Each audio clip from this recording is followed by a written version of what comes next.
Hi guys, welcome back. It's Friday. Happy Friday. Diddy is being sued yet again. Diddy is facing another lawsuit, this time from a man who says he was hired to take part in a sexual encounter, a freak off with Diddy and a woman.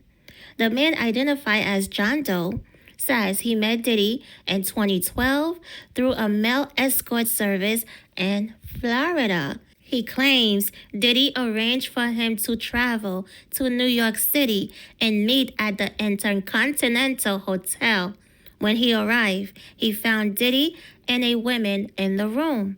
According to the lawsuit, Diddy ordered him to perform lip service on the women for hours while also engaging in degrading sex acts.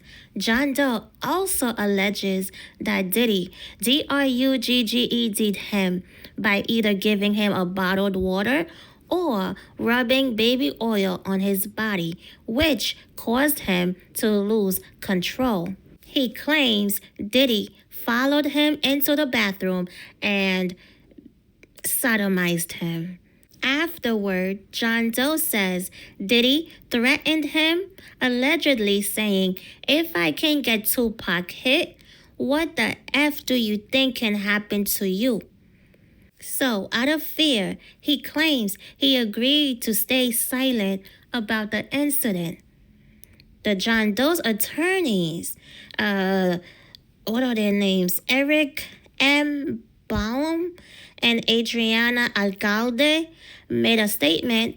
Our client is willing to cooperate with federal prosecutors in connection with the Diddy criminal case. It seems like this situation with our client is a pattern known as a freak-off described by the U.S. attorney. Okay, so this John Doe, I believe, is Jonathan Aldi, the ex-stripper male escort from Florida who exposed Diddy way before Cassie came out. He exposed Diddy and Cassie's freak-offs, I believe, in 2015, was it? Way before Cassie exposed Diddy with the lawsuit. And Jonathan also revealed that he got HERPES after hooking up with Cassie and Diddy. They love spreading STDs, these celebrities. They don't care who they give what to. It's sickening. So yeah, I believe this John Doe is Jonathan Aldi from Florida. So once again, Diddy and his legal team are trying to get one of the sexual assault lawsuits against him dismissed.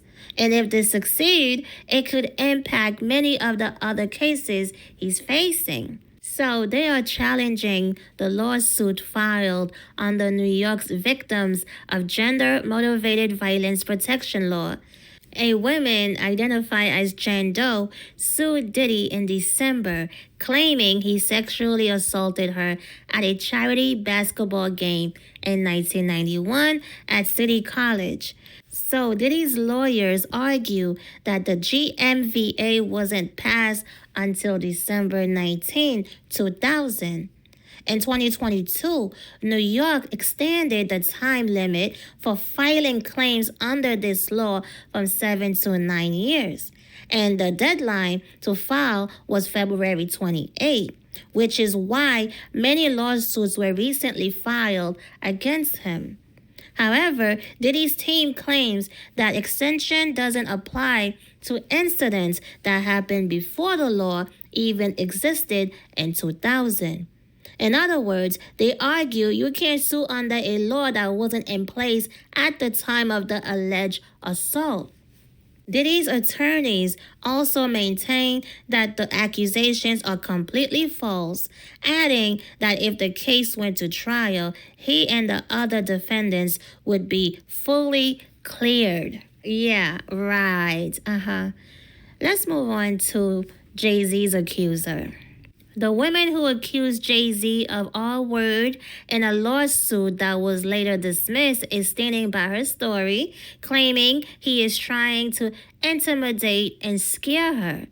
In new legal documents, the women who sued Jay-Z and Diddy for allegedly R-wording her when she was 13 says Jay-Z is bullying, pressuring her to take back her accusations. She claims two people recently confronted her outside her home, saying they were investigators working for one of Jay-Z's lawyers. According to her, they tried to get her to sign a statement saying her R-word claims were false, but she refused.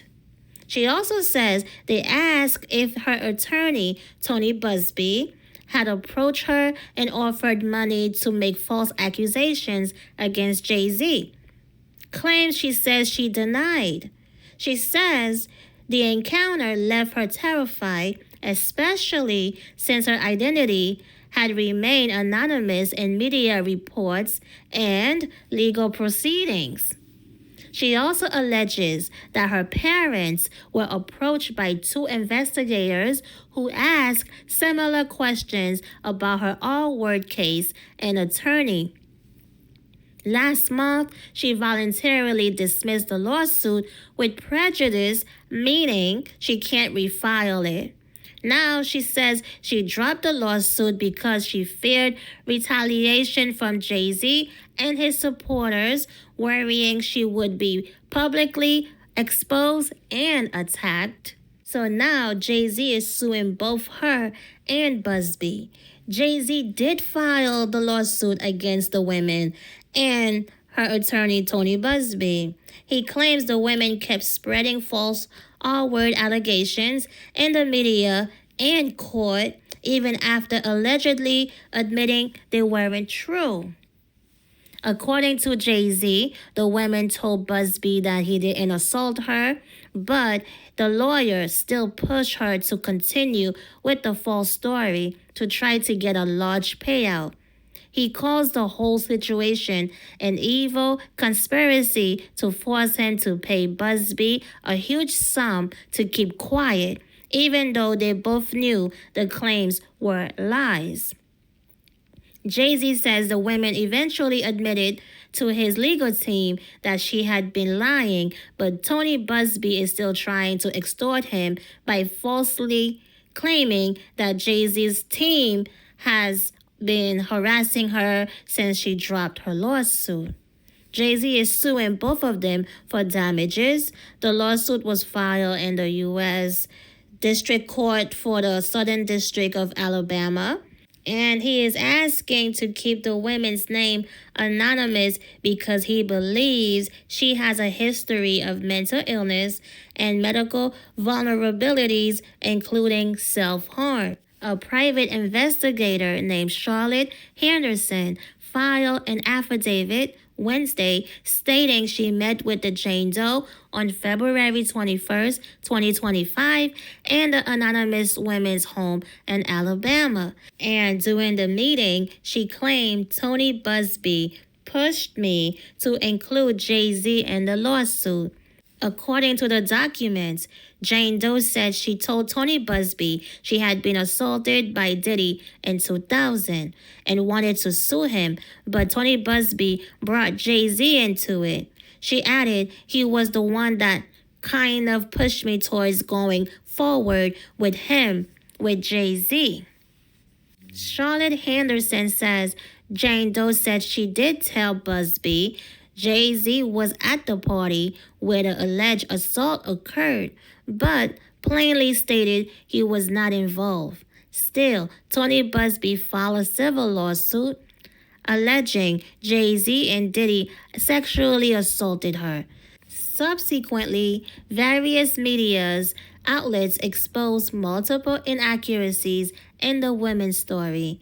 Henderson's meeting with Jane Doe came 1 week after that dismissal. She says Jane Doe told her Tony Buzbee had come to her shortly before filing that and said Jay-Z was threatening to unalive her, and that's why she dropped it.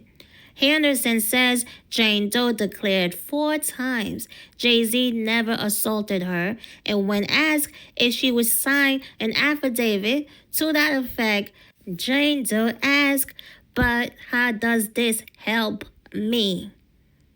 Henderson says she was not hired by Jay-Z or his attorneys to perform this investigation. She doesn't say who, if anyone, was paying her.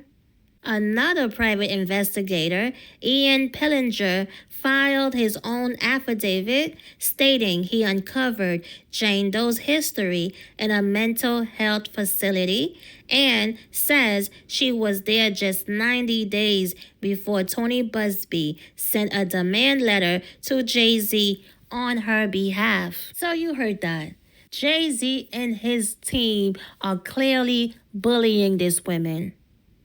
Now it's, oh, she can stay anonymous. I'm still going to sue her while she's anonymous. What? And now he's saying, yeah, she does have mental illness, but I'm still going to sue her. That's bullying. And mind you, the lady said she is not changing her story. She still is standing by what she said. Jay-Z did R-worded her. She's not changing that. She is standing by that. Only reason why she dropped the lawsuit is because she's afraid for her life and she's being threatened. That's the only reason. So Jay-Z doing all of this, so he thinks by being this aggressive, by being a bully, makes him innocent? It's making him look terrible. He's looking like a bully, and he's harassing her with all these private investigators popping at her house. Like, it's too much. He's doing too much. So here's what Tony Buzbee had to say about all of this. This new case alleges the same claims as the other one they pieced together and filed in Los Angeles. Like the one in LA, this new case in Alabama also has no legal merit. Sean Carter's investigators have repeatedly harassed, threatened this poor woman for weeks, trying to intimidate her and make her recant her story. She hasn't and won't. Instead, she has stated repeatedly she stands by her claims. This same group of investigators have been caught on tape offering to pay people to sue me and my firm. After speaking with Jane Doe today, it's clear to me that the quotes attributed to her in the lawsuit are completely made up, or they spoke to someone who isn't Jane Doe. This is just another attempt to intimidate and bully these poor women that we will deal with in due course. We won't be bullied or intimidated by frivolous cases. Okay, another friend of Diddy, former Warner Music Group VP Kevin Liles, is facing a new sexual assault lawsuit. A woman identified only as Jane Doe claims he R-worded her while he was an executive at Def Jam Recordings. According to the lawsuit, the women started working at Def Jam in 1999 and alleges that from 2000 to 2002, Kevin Liles repeatedly sexually harassed her. She claims he would press his body against her and grab her buttocks at work. Despite rejecting his advances, she says he ultimately sexually assaulted and R-worded her in 2002. Now remember, Kevin Liles resigned in September right after Diddy's arrest. At the time, he defended Diddy, saying that's not the Diddy I know. Right. As the saying goes, birds of a feather flock together. All right? So Kevin Liles is a creep. He's disgusting. Oh, and of course, he's denying all the allegations. So, of course. So you guys, what are your thoughts? Don't forget to like, subscribe, share if you like. Thank you for supporting this channel. Leave comments. All right. And I will see you on the next one. Peace.